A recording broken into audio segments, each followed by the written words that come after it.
2023లో Gannavaram TDP office పైన దాడి చేయడం, ఆ దాడితో పాటు అక్కడ కంప్యూటర్ ఆపరేటర్‌గా చేస్తున్నటువంటి వ్యక్తి పైన కూడా దాడి చేసి, ఆయన్ని కిడ్నాప్ చేసి బెదిరించడంతో మొన్న కూటమి ప్రభుత్వం వచ్చిన తర్వాత వంశీ పైన మరో 89 పైనైతే కేసులు నమోదయ్యాయి. అందులో 39 మందికైతే బెయిల్ వచ్చింది. మిగతా వారినైతే అరెస్ట్ చేస్తున్నారు. వంశీ మొన్నటి వరకు దొరకలేదు.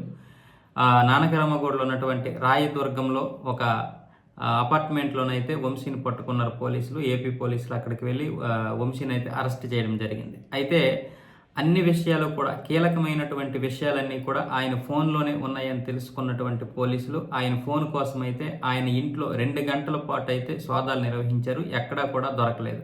అయితే సెల్ ఫోన్ టవర్ మాత్రం చివరగా ఆయన ఇంటి నుంచే చూపిస్తుంది లొకేషన్. కానీ ఫోన్ అయితే అక్కడ దొరకడం లేదు. ఎవరు కూడా ఆ ఫోన్ గురించి ఆచూకీ ఇవ్వడం లేదు. పోలీసులు అయితే విస్తృతంగా తనిఖీ చేశారు, కానీ అక్కడైతే ఫోన్ దొరకకుండా జాగ్రత్త పడ్డారు వంశీ కుటుంబీకులు.